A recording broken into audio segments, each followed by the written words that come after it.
This is Total Retail Tech Insights. The content retail executives need to optimize their use of technology throughout their organizations.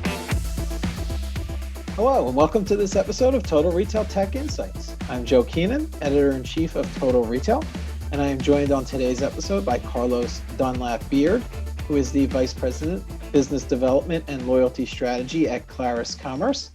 Carlos and I are going to be speaking today about how merchants can begin to build their own premium loyalty programs and kind of the questions and things they need to be thinking about as they go about that process. So thanks for joining me, Carlos. Hey, Joe, thanks for having me. I really appreciate it. Good to be here again. So why don't you, to get us started, tell us a little bit about Clarus Commerce and then a little bit about your professional background as well and kind of how you've kind of gotten into the role you're in today. Okay, no problem. Clarus, we'll start with what's most important. Clarus Commerce is basically the only company focused on building premium loyalty programs for retailers. I mean, 100% of our clients are retail, either brick and mortar, as well as online, and then online only.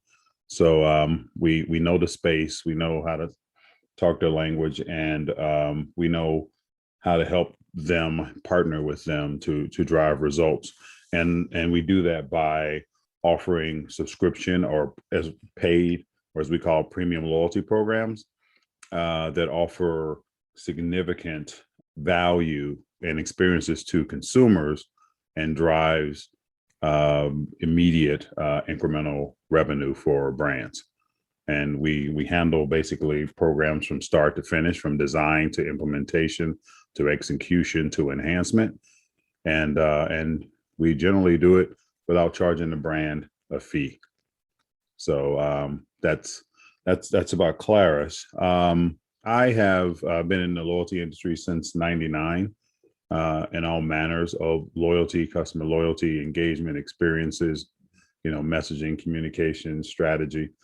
So this is what I do.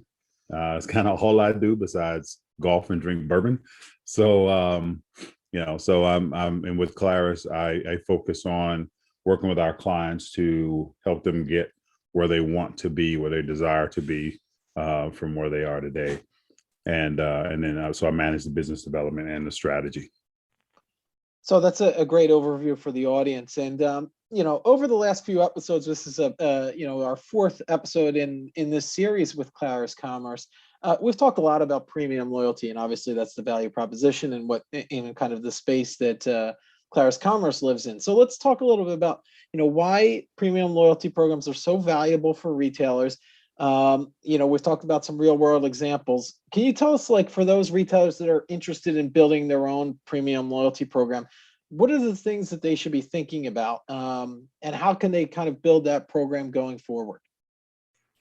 Yeah, I mean, loyalty is a big deal, and it's hard. It's not an easy thing. It's not just about standing up a platform, even if you could license a SaaS platform. It takes a lot of work and really understanding how to figure out what you want to do and get aligned on what you want to do internally. And then, of course, understanding what it takes for you to deliver on it and deliver on it consistently and deliver on it so that it makes a positive, impression and experience for your consumers.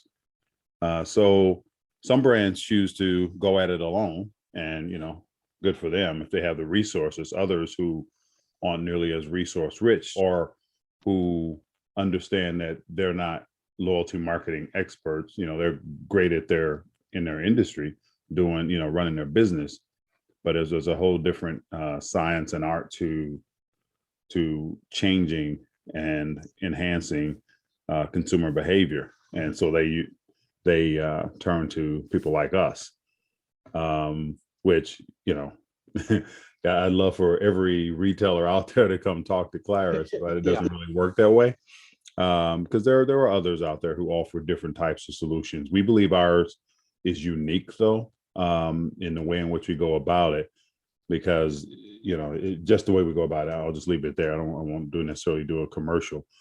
Regardless, for a brand, I would recommend going through the process, well, one, having a process, go through that process, and then make a choice if you choose to partner with someone who really fits your brand, who understands your culture and your customers, and who you believe will ultimately deliver superior results, and hopefully that exceeds your expectations. And for those retailers that currently have a free program, a loyalty program that is free and open to anyone, and they're thinking about taking kind of that next step and offering a paid premium program in addition to what they already have, what would be the first step in kind of that process? You mentioned following the process. In your eyes, what is it? Is it kind of getting that data about your customers and what they want, and then building out a value proposition, or is it more kind of technical and what you need to be thinking about? What would be the first step in your recommendation in terms of building out that loyalty, that premium loyalty program, I should say? Yeah, that's a wow, that's a good one. You covered many of the things that need to be considered. I mean, first things first is you need to understand what your customer base is looking for, what they're desiring. And you don't necessarily have to get all the answers from them, because many times you can give them things they didn't even know they wanted. You can give them experiences and benefits and rewards they didn't necessarily ask for, but makes one heck of an impression, and all of a sudden they're fans. That's one part of it. The other part is understanding what it is that extra value is. What does it consist of? Is it a different kind of shopping experience? Is it some VIP treatment? Is it concierge shopping? Is it free shipping for all members, regardless of purchase, size of the purchase? Is it is it some extra value added gift with purchase consistently, or kind of cash back or earnings that are not 1% or 5%, but 10%, 15%, that's kind of in brand currency that can be spent back with the brand. I mean, there's just a lot to consider there, because you have to, if you're going to do a premium program, and you want consumers to invest in it, then there needs to be something significant for them in that. I mean, they're going to do the math, kind of mental math initially, and then after a period of time, they're going to do probably more traditional kind of, I'm paying this per month, and this is all I've received from it in these first 3 months, 5 months, 10 months. So I'm out if the value, values aren't equal, or if the value and the benefits aren't better than what they've paid. So there's that. You have to understand it, and that's not even just what it is, but then it becomes, can you consistently deliver on it? And that, execution is where a lot of great strategies kind of go to die. So it's important to understand what it is and how you're going to deliver it. And that's why people choose to work with a partner, because a lot of times it's good to have someone who's consistent, who's experienced at delivering on premium loyalty benefits. So just to follow up on that, Carlos, so I would imagine what you've seen from your clients, and having been in this loyalty space for so long, that the free loyalty program, the real main challenge I would imagine for merchants in that space is that not necessarily consumers dropping out of the program because they're not investing to be in it. There's just a lack of activity. Conversely, looking at a paid program, a paid premium program, they will drop out if they, like you said, if they're not doing if they're doing the math and they're paying X amount and they've only received these benefits, and if they're not deeming it worth the expenditure, they're going to drop out, right? Yeah, you're absolutely right. They will, and a lot of times the benefit could be there, and they may not take advantage of it, and then therefore they'll drop out anyway. So it's not just about making sure there's enough benefit, but making sure there's enough engagement and activity within the program so that they feel the benefit. You kind of mentioned that in terms of acquiring. I think you were saying something to the effect of getting them in the program and initially getting them in the program. That's why it's good to understand acquisition methods, how to optimize conversion rates, and membership enrollment rates, and then how to then get them active and engaged in the program. in order to really retain them. Yeah. So for my, you mentioned you don't want to make this a commercial for Clarus, obviously. But for those merchants and retailers that are thinking of premium loyalty and they're it's something that they're going to outsource, they're going to look to work with a partner and Clarus Commerce or somebody else. What should they be thinking about? What should they be looking for in a partner if they choose to go that route as they build a premium loyalty program? Yeah, what should they be looking for? Well, I guess they should be looking for someone who they believe, gets them, and understands them, their clients, and their brand, their consumers rather than their brand. Maybe they should be looking for someone who can help them do premium, but maybe also do the free part too. And the thing about doing both premium and free in combination is the ability to still maintain the consumer in your ecosystem if they decide to opt out of free, and opt out of the paid or premium, and then they can default into the free program, and you still keep them. You still maintain that line of communications and that relationship with them that you can nurture over time.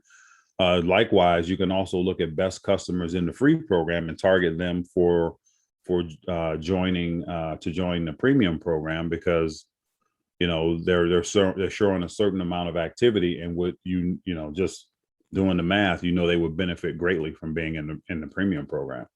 So there's that, and plus we did a data study in 2020. I think it said that 65% of consumers who are in a free program would join the brand's premium program if one were offered. So there's many things to think about in terms of working with a partner, but that's why I think it's important to do your due diligence and really understand what you're looking for, and who can help you get there. And not only to your point earlier, not only the kind of the back end systems to power the loyalty program, which Clarus is obviously capable of facilitating, but also kind of that consultation that you get, knowing your customer, and kind of being that partner along the way. I guess that's kind of a part of Clarus Commerce's value prop as well. Yeah, absolutely, and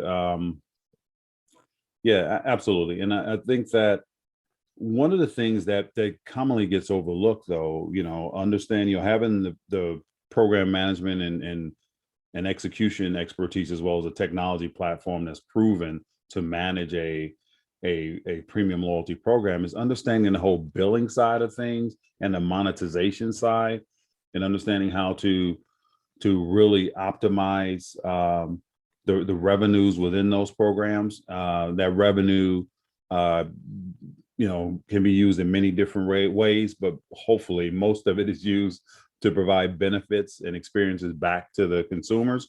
Some brands choose to pocket some of that.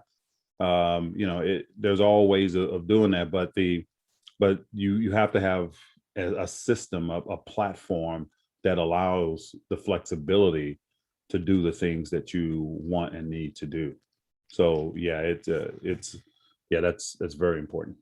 So for our audience and those that may be looking to potentially work with a partner like Clarus Commerce for premium loyalty, tell us a little bit about what kind of that process looks like in terms of joining together, and kind of tell us a little bit about how you've done that with your clients at Clarus Commerce. Yeah. Well, Joe, everyone, a lot of brands and just a lot of businesses in general, a lot of the retailers who are listening to this podcast, we all have processes, right? So, and some of them are kind of the same, or some of them maybe look a little different, but the goal is to accomplish kind of the same thing, to come away with a meaningful, significant outcome.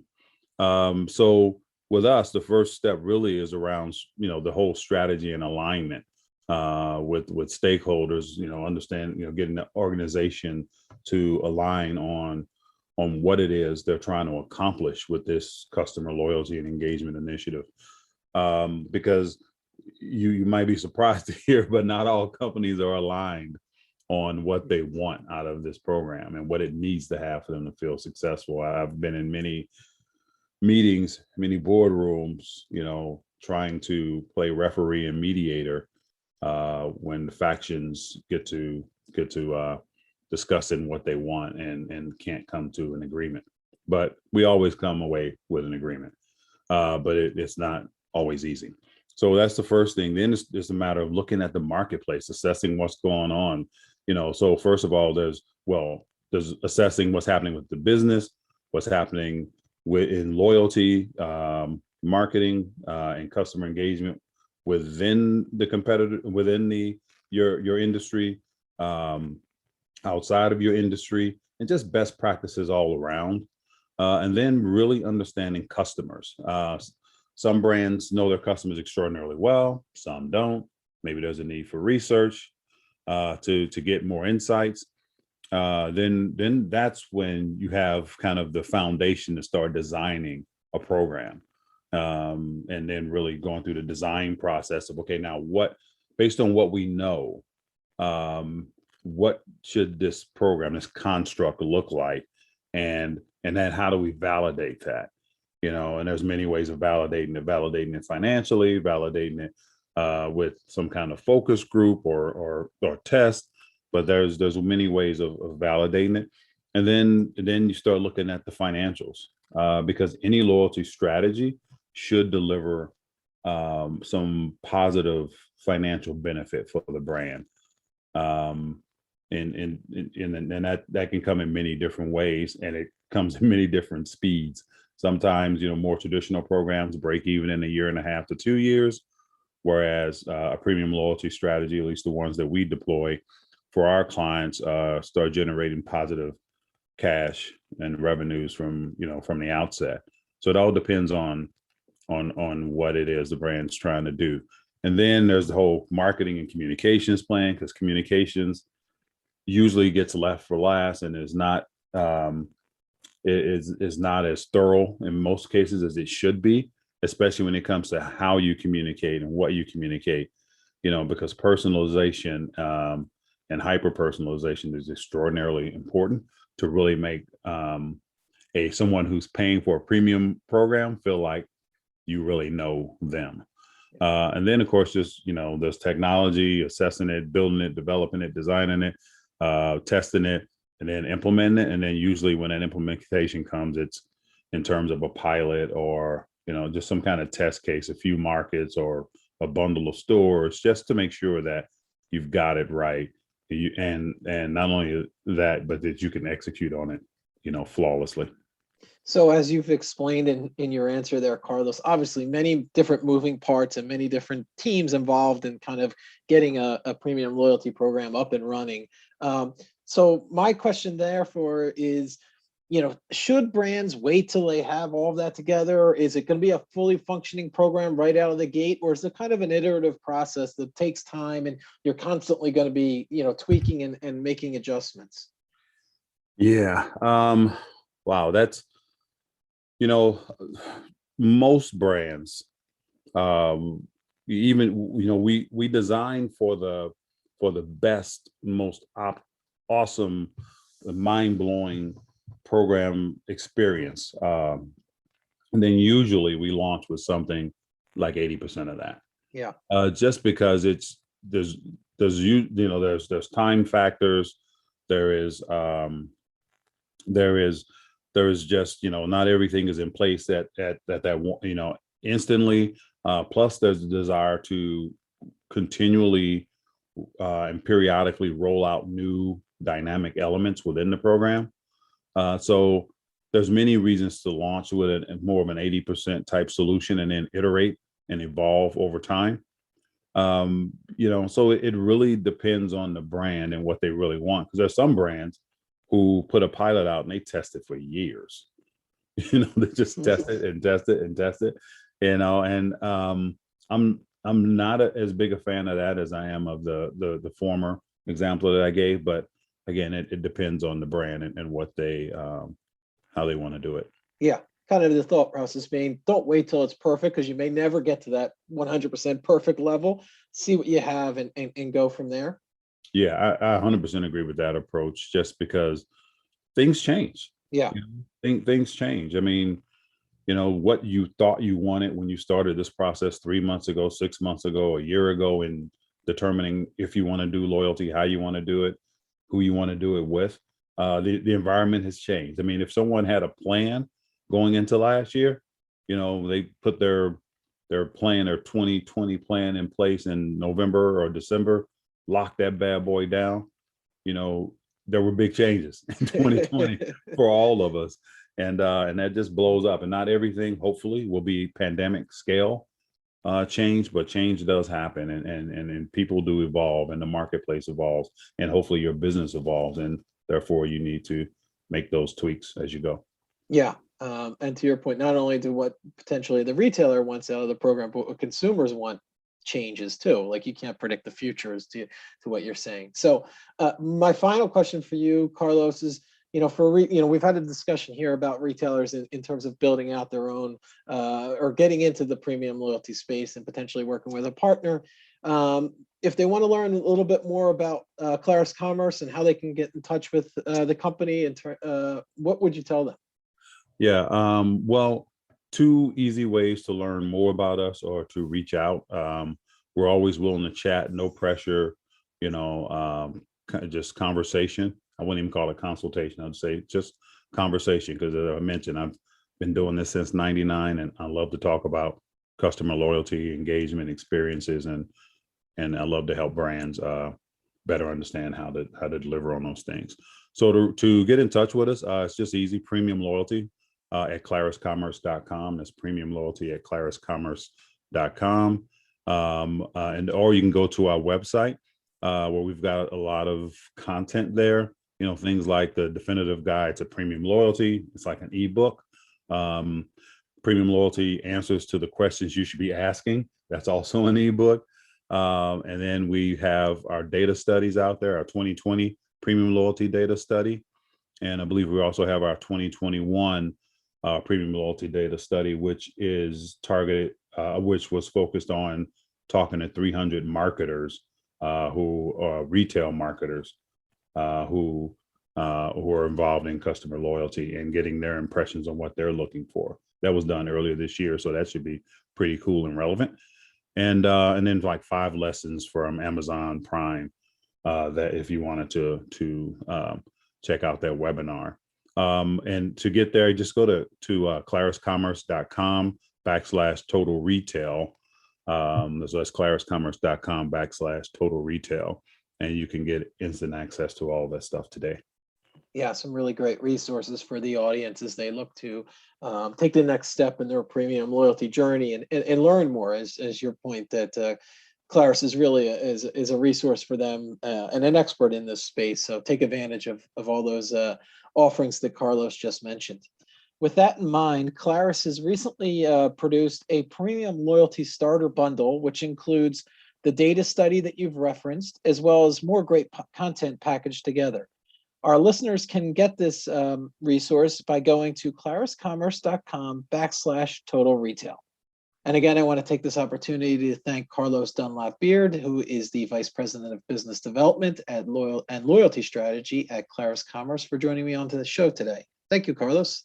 Thank you, Joe. It has been a pleasure to be with you. And anytime you want to chat about stuff, anything within retail or loyalty, customer loyalty and engagement and experiences, I'm willing to jump on with you. Great, Carlos. It's been a lot of fun. Thanks for the time. Thank you. Thanks for listening.